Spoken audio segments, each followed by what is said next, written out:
Cell, the basic unit of life. First of all, cell ante enti? A cell is a defined as smallest basic unit of life that is responsible for all of life's processes. ఈ cell అనేది ఏంటి అంటే మన బాడీలో కాదు, all living creatures, any creature, a creature, మనకు ఒక tree తీసుకో, ఒక యానిమల్ తీసుకో, ఏదైనా తీసుకో, అందులో ఉండే స్మాలెస్ట్ థింగ్ ఏంటి అంటే సెల్.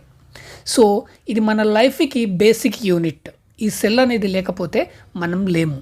సో ఈ సెల్కి ఉన్న ప్రాపర్టీస్ వల్ల మనం పుట్టినప్పటి నుండి చనిపోయే వరకు మన బాడీ అనేది డిఫరెంట్ టైప్ ఆఫ్ షేప్స్ అనేది చేంజ్ అవుతూనే ఉంటుంది. ఇలా చేంజ్ అవుతుంది అంటే దానికి రీజన్ ఏంటి అంటే సెల్స్కున్న ప్రాపర్టీ. ఈ సెల్ వల్లనే మనం బ్రతుకున్నాం, ఈ సెల్ వల్లనే మనం చనిపోతున్నాం, ఈ సెల్ వల్లనే ఈ ఎర్త్ పైన ప్రతి ఒక్క జీవి అనేది ఉంది, ప్రతి ఒక్క క్రీచర్ అనేది ఉంది.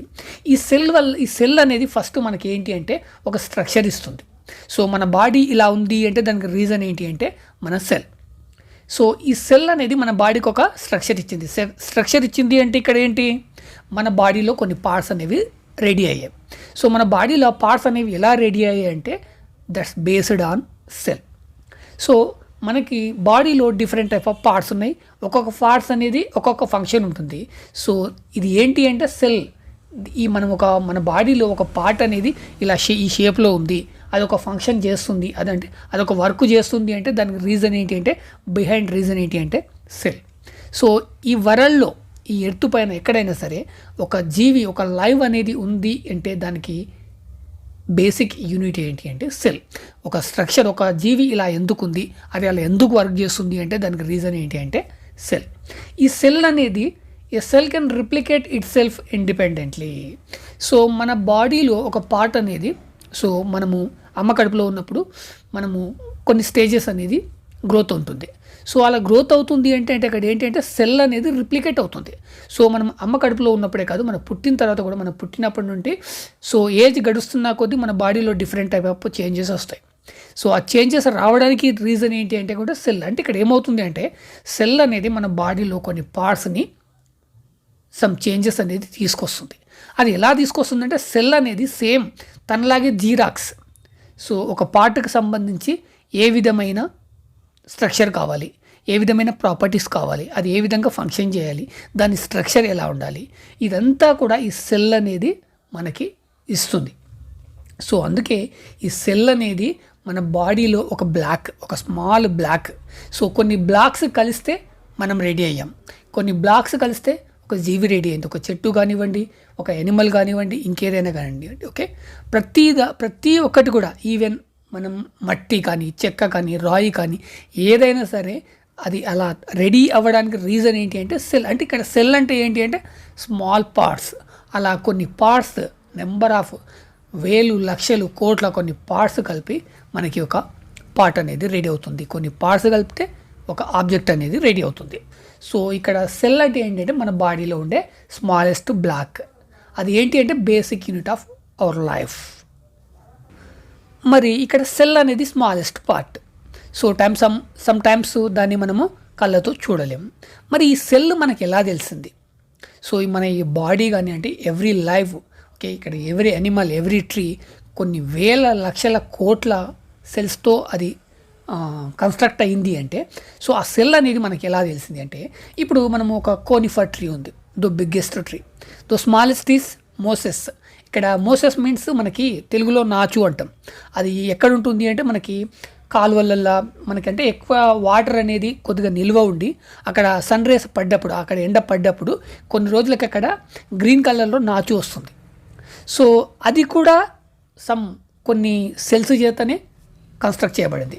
అదేవిధంగా బ్లూ వెల్స్ ఉంటాయి, బ్యాక్టీరియా ఉంటుంది. బ్యాక్టీరియాని మనం కళ్ళతో చూడలేం, blue whales biggest creature. So ఇవన్నీ కూడా కొన్ని కోట్ల లక్షల సెల్స్తో కన్స్ట్రక్ట్ చేయబడ్డాయి. సో ఇవన్నీ ప్రతి ఒక్కటి, ఎనీ లైవ్, దానికి రీజన్ ఏంటి, అది ఒక లైవ్ ఉంది అంటే దానికి అది ఎలా ఉంది అంటే బేస్డ్ ఆన్ ద సెల్. దానికి బేసిక్ యూనిట్ ఏంటి అంటే సెల్. సో మరి ఈ సెల్ అనేది మనం ఎప్పుడు చూస్తాము, మనకి ఎలా తెలుస్తుంది అంటే మనకి ఒక 350 to 400 years బ్యాక్ మైక్రోస్కోప్ని ఎప్పుడైతే మనం ఫైండ్ అవుట్ చేస్తామో, సో అప్పుడు మనకు తెలిసింది ఇక్కడ మైక్రోస్కోప్ని ఎవరు ఫైండ్ అవుట్ చేశారు, ఎప్పుడు ఫైండ్ అవుట్ చేశారు అనేది కరెక్ట్ డేటా మనకి ఇప్పటివరకు లేదు. So different type of persons different type of టైంలో మైక్రోస్కోప్ అనేది యూజ్ చేస్తారు. బట్ పర్టికులర్గా ఫస్ట్ ఎవరు యూజ్ చేస్తారు అనేది మనకి డేటా లేదు. So it's almost 350 to 400 years back ఇది జరిగింది. సో ఎప్పుడైతే మనం ఈ మైక్రోస్కోప్ని మనము యూజ్ చేయడం మొదలుపెట్టామో, దాన్ని రెడీ చేసి యూజ్ చేయడం మొదలుపెట్టామో అప్పుడు మనం ఈ సెల్ అనేది చూడగలిగినాం. సో దీనిపైన మొదట్లో రీసెర్చ్ చేసిన వాళ్ళు ఎవరు అంటే Athanasius Kircher, Jan Swammerdam, Antonie van Leeuwenhoek, Robert Hooke. So వీళ్ళు మొదట్లో వీటిపైన రీసెర్చ్ అనేది చేశారు. ఈ సెల్స్ పైన రీసెర్చ్ చేసిన ఫస్ట్ పర్సన్స్ వీళ్ళు. ఇక్కడ యాంటోనీ వాన్ లూవెన్హుక్ ఈయన ఫస్ట్ అందరికంటే ముందుగా లైవింగ్ బాడీస్ అంటే బ్రతికున్న జీవులలో సెల్స్ని చూస్తాడు. అది ఎప్పుడు అంటే 1674. ఈ ఇయర్ అనేది మీరు గుర్తుపెట్టుకోవాలి, దీనిపైన క్వశ్చన్ అనేది రావచ్చు. సో 1674లో ఈయన అందరికంటే ముందు లైవింగ్ బర్డ్స్ అంటే బ్రతికున్న జీవులలో ఈయన bacteria, east, protozoa, red blood cells ఇలాంటి వాటిలో సెల్ అనేది ఈయన చూసిండు. ఓకే, ఈయన ఫస్ట్ పర్సన్. అయితే ఈయనకంటే ముందు రాబర్ట్ హుక్ సెల్ అనేది చూసిండు. బట్ ఆయన చూసింది ఏంటి అంటే లైవింగ్ బాడీ కాదు, డెడ్ బాడీస్. అంటే ఆయన చూసింది ఏంటి అంటే dead cells. So living cells చూసిన ఫస్ట్ పర్సన్ ఎవరు అంటే యాంటోనీ వాన్ లూవెన్హుక్. ఈయన లైఫ్ టైమ్ వచ్చేసి 1632 to 1723. సో అయితే మనకి ఇక్కడ సెల్ అనేది మనకి different set of organs performs specific function. ఇక్కడ మనకి బాడీలో డిఫరెంట్ టైప్ ఆఫ్ ఆర్గాన్స్ ఉంటాయి. ఒక్కొక్క ఆర్గాన్ ఒక స్పెసిఫిక్ ఫంక్షన్ చేస్తుంది. సో దీనికి రీజన్ ఏంటంటే సెల్. సో మరి ఈయనకంటే ముందే రాబర్ట్ హుక్ సెల్ అనేది డిస్కవరీ చేస్తారు. డిస్కవరీ ఆఫ్ ద సెల్ ఎవరు అంటే రాబర్ట్ హుక్. సో ఈయన రాబర్ట్ హుక్, ఆయనకు సంబంధించిన పిక్చర్. ఈయన బ్రిటిష్ సైంటిస్ట్. ఈయన సెల్ అనేది ఎప్పుడు ఫైండ్ అవుట్ చేశాడు, ఎప్పుడు డిస్కవర్ చేశాడు అంటే in the year of 1665. So ఈయన 1665నే సెల్ని ఫైండ్ అవుట్ చేసిండు. సో దేంట్లో అంటే మన ఓక్ ట్రీ ఉంటుంది కదా, దానికి సంబంధించిన బెరడ్ అంటే దాని అవుటర్ పార్ట్ ఏదైతే ఉంటుందో దాని నుంచి ఒక థిన్ స్లైస్ తీసుకొని దానిపైన రీసెర్చ్ చేసిండు. సో అంటే ఇక్కడ ఏంటి అంటే ఇది డెడ్ సెల్. ఈ ఓక్ ట్రీ అనేది ఆయన తీసుకున్న పార్ట్ ఏంటి అంటే డెడ్ సెల్ అంటే ఎండిపోయిన ఓక్ ట్రీకి సంబంధించిన ఒక థిన్ లేయర్ తీసుకొని దాన్ని మైక్రోస్కోప్తో ఆయన రీసెర్చ్ అనేది చేసిండు. సో అప్పుడు ఆయనకు ఈ విధంగా కనిపించింది. ఇది చూస్తే మనకి ఏదో క్లాత్ లాగా కనిపిస్తుంది. ఇది క్లాత్ కాదు, యాక్చువల్గా ఓక్ ట్రీకి సంబంధించిన సమ్ లేయర్, ఒక థిన్ లేయర్. దీన్ని మైక్రోస్కోప్లో చూసినప్పుడు ఆయనకి ఇలా కనిపించింది. ఇక్కడ మనము యాక్చువల్గా డైరెక్ట్ చూస్తే మనకి బ్లాక్స్ అనేవి కనిపించవు. ఇక్కడ చూడండి, ఇక్కడ స్మాల్ బ్లాక్ కలర్స్లో స్మాల్ బ్లాక్స్ ఉన్నాయి కదా, ఇవి ఏంటి అంటే సమ్ స్పేసెస్. ఇది ఒక్కొక్కటి ఒక్కొక్క సెల్ అనమాట. సో ఆయన ఈ మైక్రోస్కోప్తో చూసినప్పుడు ఈ విధంగా కనిపించింది. సో వీటికి ఆయన సెల్ అని నేమ్ ఇచ్చాడు. అంటే ఒక్కొక్క బ్లాక్ ఇట్లా నెంబర్ ఆఫ్ బ్లాక్స్ ఆయన తీసుకున్న అతి స్మాలెస్ట్ పార్ట్లో నెంబర్ ఆఫ్ బ్లాక్స్ ఉన్నాయి. సో ఆ బ్లాక్నే ఆయన ఏమన్నాడంటే సెల్ అన్నాడు. ఇది మరీ smallest cavity, very small cavity. So ఇది ఏంటి అంటే డెడ్ సెల్. ఈయన తర్వాత యాంటోనీ వాన్ బ్రతుకున్న జీవులలో ఈ సెల్ అనేది చూశాడు with help of the microscope. So అయితే సెల్ అనే నేమ్ మాత్రం ఇచ్చింది ఎవరు అంటే ఈ రాబర్ట్ హుక్ 1665లో. కాకపోతే ఈయన చూసింది ఏంటి అంటే డెడ్ సెల్. సో మరి సెల్కి మీనింగ్ ఏంటి అంటే ఇది లాటిన్ వర్డ్. సెల్కి మీనింగ్ ఏంటి అంటే little room. Okay, little room. ఇవి ఆయనకు చూడగానే ఇక్కడ స్మాల్ రూమ్స్ అంటే స్మాల్ స్పేసెస్ ఉన్నాయి, మన కంటితో చూడలేని స్మాల్ స్పేసెస్ ఉన్నాయి, కాబట్టి ఇవి లిటిల్ రూమ్ లాగా ఉన్నాయి. సో ఇది లాటిన్ వర్డ్. లాటిన్ లాంగ్వేజెస్లో దాన్ని మనము సెల్ అంటున్నాం. వీరిద్దరి తర్వాత సెల్ గురించి మనకి ఇంకొంత ఇన్ఫర్మేషన్ ఇచ్చిన వ్యక్తి ఎవరు అంటే రాబర్ట్ బ్రౌన్. ఈ రాబర్ట్ బ్రౌన్ మనకి ఏం ఫైండ్ అవుట్ చేశాడంటే న్యూక్లియస్ని ఫైండ్ అవుట్ చేసింది రాబర్ట్ బ్రౌన్. మనం ఇక్కడ ఈ చాప్టర్లో మనము ముఖ్యంగా 3 సైంటిస్ట్ నేమ్ గుర్తుపెట్టుకోవాలి: Antonie van Hooke, Robert Hooke and Robert Brown. Robert Hooke first సెల్ని ఫైండ్ అవుట్ చేసిండు. సెల్కి నేమ్ ఎలా వచ్చింది, సెల్ని ఎవరు ఫైండ్ అవుట్ చేశారంటే రాబర్ట్ హుక్. ఈ సెల్కి main important part, integral part nucleus. ఆ న్యూక్లియస్ని ఫైండ్ అవుట్ చేసిన వ్యక్తి రాబర్ట్ బ్రౌన్. సో ఇది మీరు కంపల్సరీ గుర్తుపెట్టుకోవాలి. అయితే ఈయన రాబర్ట్ బ్రౌన్ లైఫ్ ఫామ్ ఏంటంటే 1773 to 1858. ఈయన ఈ న్యూక్లియస్ అనేది ఎప్పుడు ఫైండ్ అవుట్ చేశాడంటే while observing cells in the epidermis of orchid leaves, Braun noticed a circular spot that was slightly more opaque than the surrounding areas. ఈ orchid లీవ్స్ని, దాంట్లో ఉన్న సెల్స్ని ఈయన అబ్జర్వ్ చేస్తున్నప్పుడు ఆయన ఒక స్పాట్ అనేది ఫైండ్ అవుట్ చేసిండు. ప్రతి ఒక్క సెల్లో కూడా ఒక స్పాట్ అనేది ఈయన ఫైండ్ అవుట్ చేసిండు. అది ఎలా ఉంది అంటే that was slightly more opaque than the surrounding area. Surrounding area కంటే ఇది కొంచెం ఎత్తుగా ఉంది, కొంచెం డిఫరెంట్గా ఉంది. సో మరి ఇది ఆర్చిడ్ లీవ్స్లోనే ఉందా అని చెప్పేసి ఇంకొన్నింటి పైన కూడా ఆయన రీసెర్చ్ చేసిండు. అందులో కూడా ఇది ప్రతి దాంట్లో కూడా ఈయనకు ఆ స్పాట్ అనేది కనిపించింది. He noted that similar structures were present in other cells as well. So ఇంకా డిఫరెంట్ టైప్ ఆఫ్ సెల్స్ని ఈయన అబ్జర్వ్ చేసిన తర్వాత సో ఈయన ఒక డిసిజన్కి వచ్చి అప్పుడు ఆయన ఏం చేశాడంటే brown claimed that this structure was an integral part of the cell and called it nucleus. So ఈ స్పాట్ ఏదైతే ఉందో ప్రతి సెల్లో కూడా సమ్ స్పాట్ ఏదైతే ఉందో ఇది ప్రతి సెల్కి సంబంధించి సమ్ ఇంటిగ్రల్ పార్ట్. సో దీనికి ఒక నేమ్ ఇవ్వాలి అని చెప్పేసి దానికి ఆయన ఇచ్చిన నేమ్ ఏంటంటే న్యూక్లియస్. సో ఈ న్యూక్లియస్ని ఫైండ్ అవుట్ చేసిన వ్యక్తి ఎవరు అంటే రాబర్ట్ బ్రౌన్. అయితే ఈ రాబర్ట్ బ్రౌన్ కంటే ముందే న్యూక్లియస్ చూసిన సైంటిస్టులు కూడా ఉన్నారు. బట్ వాళ్ళు మనకి ఆ ఇన్ఫర్మేషన్ అనేది చెప్పలేదు, వాళ్ళకి సమ్ క్లారిటీ అనేది రాలేదు. సో ఇక్కడ though it is generally believed that Felice Fontana 1730 to 1805 and few other scientists first saw the nucleus in the epithelial cells, the outermost layer of the animal body, in the 18th century. So 18th సెంచరీలోనే ఈ ఫెలిస్ ఫంటేనా and other scientist ఈ nucleus అనేది చూసారు. వాళ్ళు చూసింది ఏంటి అంటే animal బాడీలో చూస్తారు. యానిమల్కి సంబంధించిన సెల్స్లో ఈ న్యూక్లియస్ అనేది వాళ్ళు చూస్తారు. బట్ వాళ్ళకి క్లారిటీ అనేది రాలేదు. దానిపైన వాళ్ళు ఎక్కువ రీసెర్చ్ చేయలేదు. సంథింగ్ ఏదో రీజన్స్ వల్ల దానికి ఇది న్యూక్లియస్ అని వాళ్ళు క్లియర్గా చెప్పలేకపోయారు. అయితే మనం ఇక్కడ ఇంకొక విషయం కూడా గుర్తుపెట్టుకోవాలి. సెల్ని ఫైండ్ అవుట్ చేసింది 1650లో రాబర్ట్ హుక్. ఈ న్యూక్లియస్ని మనకి ఎక్స్ప్లెయిన్ చేసిన వ్యక్తి ఎవరు అంటే రాబర్ట్ బ్రౌన్. ఎప్పుడు అంటే 1831లో. ఇక్కడ సెల్ని ఫైండ్ అవుట్ చేసినప్పటి నుండి న్యూక్లియస్ని ఫైండ్ అవుట్ చేయడానికి దాదాపు 180 years పట్టింది. ఇక్కడ గ్యాప్ అనేది చాలా ఉంది. సెల్ 1650లోనే ఫైండ్ అవుట్ చేశారు, 1831లో న్యూక్లియస్ని ఫైండ్ అవుట్ చేశారు. So there was a gap around 180 years between the first recorded observation of cells and the observation of the nucleus. ఈ సెల్కి న్యూక్లియస్కి రెండింటికి మధ్యన అనేది టైం అనేది చాలా ఉంది. అంటే కొన్ని సంవత్సరాల పాటు నెంబర్ ఆఫ్ ఇయర్స్తో అక్కడ రీసెర్చ్ అనేది జరుగుతూనే ఉంది. ఇప్పటికీ కూడా ఇంకా జరుగుతూనే ఉంది. మనకి ఇంకా ఆన్సర్ లేని క్వశ్చన్స్ ఇంకా చాలా ఉన్నాయి. సరే, ఇదంతా జరిగింది. మరి వీళ్ళు మనకు సెల్లో ఓన్లీ న్యూక్లియస్ని ఫైండ్ అవుట్ చేశారా? మరి న్యూక్లియస్ చుట్టూ కూడా కొంత పార్ట్ అనేది ఉంది కదా. సో దాన్ని ఏమన్నారు అంటే ఫస్ట్ మనం ఒక పిక్చర్ చూద్దాము. ఇక్కడ ఒక పిక్చర్ చూడండి.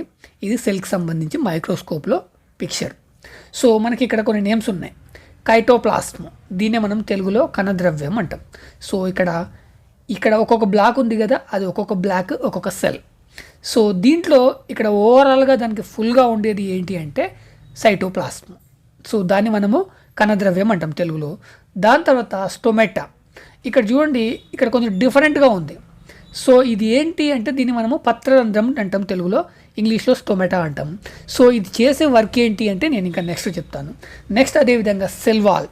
ఇక్కడ చుట్టూ సో ఇక్కడ ఉన్న ఇలా ఉన్నదాన్ని మనము సెల్ వాల్ అంటాం. దీనివల్లనే మనకి స్ట్రక్చర్ వస్తుంది. నెక్స్ట్ ఇక్కడ మిడిల్లో మనకి అక్కడక్కడ మచ్చల్లాగా కనిపిస్తున్నాయి చూడండి. సో వీటినే మనము న్యూక్లియస్ అంటున్నాం. సో ఇది ప్రతి ఒక్క సెల్లో కూడా ఇది కంపల్సరీ అనేది ఉంది. సో దీన్నే మనము న్యూక్లియస్ అంటున్నాం. సో ఇప్పుడు వీటిని ఒక్కొక్క దాని గురించి మనం తెలుసుకుందాం. ఇందులో ఫస్ట్ వన్ సైటోప్లాజ్మ్. సో ఈ సైటోప్లాజ్మ్ అనేది ఏంటి అంటే just liquid a thin solution that fills each cell and is enclosed by the cell membranes. It is mainly composed of water, salts and proteins. ఇక్కడ సైటోప్లాజం అనేది ఏంటి అంటే సమ్ లిక్విడ్. సో లిక్విడ్ అన్నామంటే అక్కడ ఏంటంటే live body. So every live body contain some liquid means water. ఆ వాటర్తో పాటు దాంట్లో some chemicals, salts, proteins, different type of.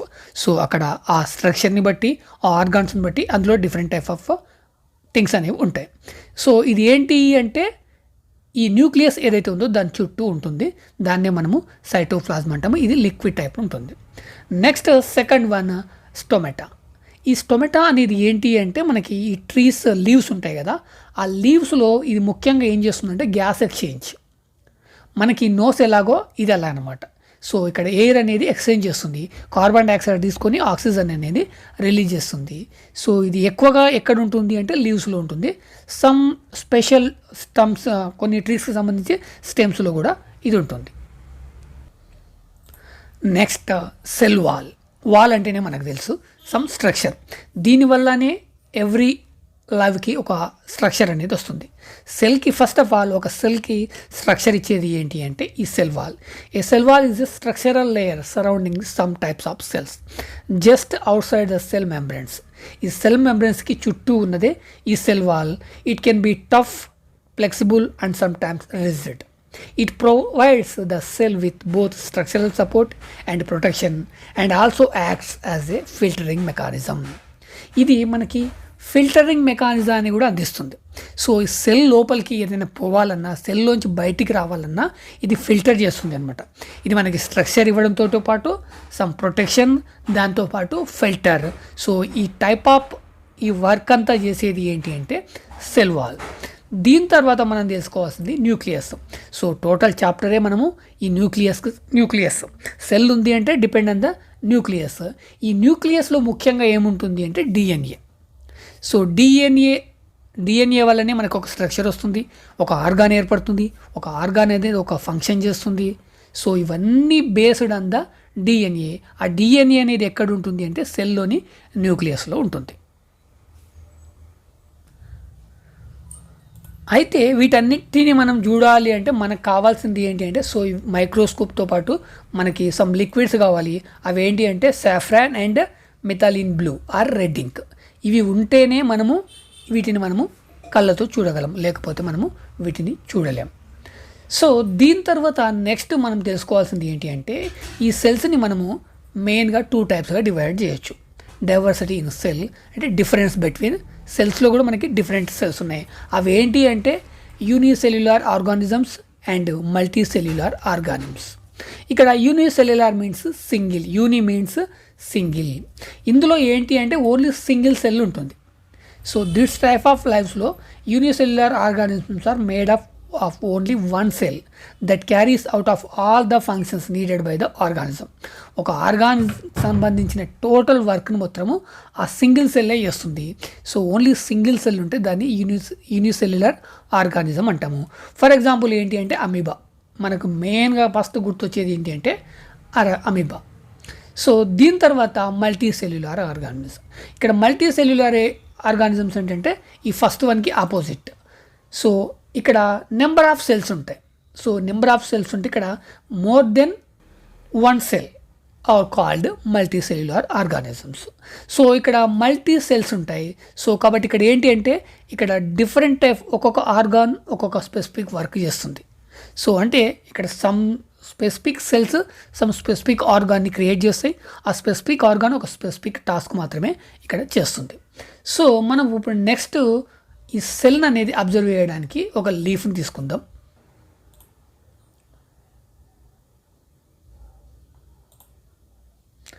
So ఇది మన టెక్స్ట్ బుక్లో ఉన్న పిక్చర్. ఇది ఏంటి అంటే మన లీఫ్కి ముందు స్మాల్ స్టెమ్ ఉంటుంది కదా, ఆ స్టెమ్ని ఇట్లా హారిజెంటల్గా కట్ చేసి మైక్రోస్కోప్లో పెడితే ఇలా ఉంది. సో ఇక్కడ చూడండి మనకి ఇక్కడ నెంబర్ ఆఫ్ సెల్స్ ఉన్నాయి. సో ఆ లిటిల్ పార్ట్లో ఇక్కడ నెంబర్ ఆఫ్ సెల్స్ ఉన్నాయి. వాటిని మనకి ఇక్కడ ABCD ఒక 4 టైప్స్గా డివైడ్ చేయడం జరిగింది. సో ఇక్కడ మనం ఇంతకుముందు మాట్లాడుకున్నాము మల్టీ సెల్యులార్ ఆర్గానిజమ్స్. అక్కడ మల్టీ సెల్యులార్ ఆర్గానిజం మీన్స్ అక్కడ మల్టీ సెల్స్ ఉంటాయి. ఆ మల్టీ సెల్స్ ఒక్కొక్క సెల్ ఒక్కొక్క వర్క్ చేస్తుంది. సో కాబట్టి ఇక్కడ డివైడ్ ఎందుకు చేస్తాం ఇట్లా టైప్స్గా అంటే ఏబిసిడి డివైడ్ ఎందుకు చేస్తామంటే ఇక్కడ ఒక్కొక్క సెల్ ఒక్కొక్క వర్క్ చేస్తుంది. ఇక్కడ సమ్ సెల్స్ కలిసి ఒక ఆర్గాన్ ఇక్కడ స్ట్రక్చర్ చేశాయి. ఆ ఆర్గాన్ అనేది ఒక స్పెసిఫిక్ టాస్క్ అనేది చేస్తుంది. ఇక్కడ ఫస్ట్ ఏ చూడండి, మనకి ఇక్కడ స్టార్టింగ్లో ఉంది, స్టెమ్కి చుట్టూ స్టార్టింగ్లో ఉంది. సో ఇదేంటి, జస్ట్ మనము ఇక్కడ వాల్ లాగా. సో దీనికి మనము ఏ అని పెట్టాము. So group A cells from the outer most layer of the stem and the give shape to the stem as well as protection. ఇక్కడ మనకి జస్ట్ ఇది వాల్ అనుకోవచ్చు. సో ఇక్కడ ఏంటంటే ఈ వాల్ ఏర్పడింది అంటే ఆ సెల్స్ ఏంటి, కొంచెం స్ట్రాంగ్గా ఉంటాయి, కొంచెం టఫ్గా ఉంటాయి. ఆ టఫ్గా ఉంటేనే దానికి సమ్ ప్రొటెక్షన్ అనేది ఇవ్వగలుగుతాయి. సో ఇక్కడ ఇది ఒక రకమైన సెల్స్. సో మిగతా సెల్స్కు డిఫరెంట్ ఉంటుంది. ఇవి కొంచెం టఫ్గా ఉంటాయి, కొంచెం స్ట్రాంగ్గా ఉంటాయి. సో ఇవి చేసే వర్క్ ఏంటి అంటే ప్రొటెక్షన్. నెక్స్ట్ మనకి సెల్ బి. ఇక్కడ ఇందులోంచి కొంచెం లోపలికి వెళ్తే మనకి సెల్ బి. సో వీటికి మనము సెల్ బి అని చెప్పాము. ఇవి చాలా మేజర్ పోర్షన్ మనకి ఇదే ఉంది. So major portion of stem is made up group B cells. In a green stem, this portion has special organs that carry out photosynthesis. ఇవి చేసే వర్క్ ఏంటి అంటే ఫోటోసింథసిస్. సో ఈ సన్ రేస్ని ఇవి తీసుకొని అదేవిధంగా ఎయిర్ని తీసుకొని ఇవి ఫోటోసింథసిస్ అనేది ఈ సెల్స్ చేస్తాయి. దీని తర్వాత మనము గ్రూప్ సికి వెళ్దాం. సో సమ్ బ్లాక్గా ఇట్లా కుప్పలుగా కనిపిస్తున్నాయి. సో వీటికి మనము గ్రూప్ సి అన్నాం. ఈ group C consist of cells that join together to form long structure that conduct food and water in the plant body. So మనకి ట్రీ ఉంటుంది, ఆ ట్రీకి స్టెమ్ తర్వాత మనకి లీవ్స్ ఉంటాయి. ఆ లీవ్స్ గ్రో అవ్వాలి అంటే వాటికి సమ్ ఫుడ్ అనేది కావాలి, సమ్ వాటర్ అనేది కావాలి. దాన్ని ట్రాన్స్పోర్ట్ చేసేది ఏంటి అంటే ఈ సి సెల్స్. దీని తర్వాత మనకి మిడిల్లో ఇంకొక రకమైన సెల్స్ ఉన్నాయి. వీటిని మనము గ్రూప్ డి సెల్స్ అంటున్నాం. Group D cells are present in the centre of a young stem and form a hollow structure in the matured stem. So ఇక్కడ మనకి ఈ స్ట్రక్చర్లో ఈ స్టెమ్కి సంబంధించిన స్ట్రక్చర్లో సమ్ హాలో స్ట్రక్చర్ ఇచ్చేది ఏంటి అంటే ఈ గ్రూప్ డి సెల్స్. నెక్స్ట్ వీటితో పాటు సెల్కి సంబంధించి ఇంకొన్ని ఇంపార్టెంట్ టాపిక్స్ ఏంటి అంటే the size of the cell in living organism may be as small as the millionth of metre, it's mean micron, or may be as large as few centimetres. ఇక్కడ cell యొక్క size అనేది ఇంత అని పర్టికులర్గా చెప్పలేము. So అది small ఉండొచ్చు లేదా బిగ్ ఉండొచ్చు. ఇక్కడ స్మాల్ అంటే ఏంటి అంటే మైక్రోన్స్, మిలియన్ ఆఫ్ మీటర్. ఒక మీటర్లో మిలియన్ స్పాట్స్ని చేస్తే దాన్ని మనం మైక్రోన్, మీటర్లో మిలియన్ స్పాట్, సో దాన్ని మనం మైక్రోన్ అంటాం. సో అలా మైక్రోన్ సైజ్ ఉండొచ్చు లేదా అది కొన్ని సెంటీమీటర్స్లలో కూడా ఉండొచ్చు.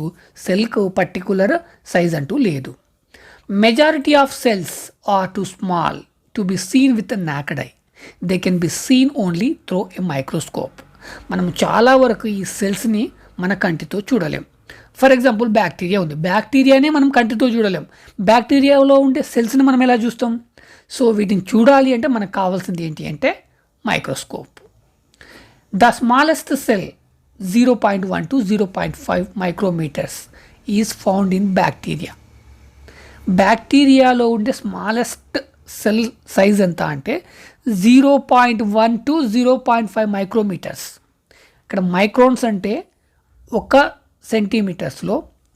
మీటర్లో 10 lakhs పార్ట్, మిలియన్త్ పార్ట్ అంటే దాన్ని 10 lakhs పార్ట్స్గా డివైడ్ చేస్తే ఆ లిటిల్ బిట్ సింగిల్ యూనిట్ని మనము మైక్రోన్ అంటాం. సో బ్యాక్టీరియాలో 0.1 to 0.5, so little and smallest cell size. అదే human liver and kidney cells is 20 to 30 micrometres in size. మన బాడీలో ఉండే కిడ్నీ లేదా లివర్లో ఒక్కొక్క సెల్ సైజ్ ఎంత అంటే 20 to 30 మైక్రోమీటర్స్. ఇక్కడ ఒకసారి మైక్రోన్కి సంబంధించి సమ్ డేటా చూద్దాం. యాక్చువల్గా 1 మీటర్ అంటే మనకి 100 సెంటీమీటర్స్, ఇది మనకు తెలుసు. 1 సెంటీమీటర్ని మనము 10 మిల్లీ సెంటీమీటర్స్గా డివైడ్ చేస్తాం. సో ఇది కూడా మనకి తెలుసు. మరి మిల్లీమీటర్స్ని 1000 మైక్రోమీటర్స్గా డివైడ్ చేస్తే దాన్ని మనము మైక్రోన్ అంటుంటాం. సో ఈ మైక్రోన్ కూడా మనం మళ్ళీ 1000 నానోమీటర్స్గా డివైడ్ చేయొచ్చు. సో ఇవన్నీ మనం చూడాలి అంటే మనకు కావాల్సింది definitely microscope. Next largest cell ఏంటి అంటే మనకు హ్యూమన్ నర్వ్ సెల్. మన బాడీలో ఉండే నర్వ్ నియర్లీ 90 to 100 సెంటీమీటర్స్ ఉంటుంది. ఇదే మన బాడీలో ఉండే longest cell. The largest cell measuring nearly 17 centimetres into 18 centimetres is the egg of an ఓస్ట్రిచ్.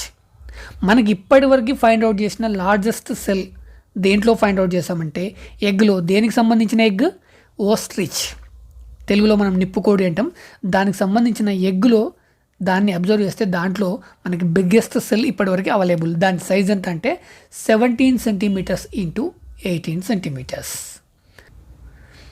మరి ఇక్కడ సెల్స్ అనేది అన్నింటిలో ఒకేలా ఉండొచ్చు కదా, ఇక్కడ డిఫరెంట్ ఎందుకు ఉన్నాయి అంటే బేస్డ్ ఆన్ ఫంక్షన్.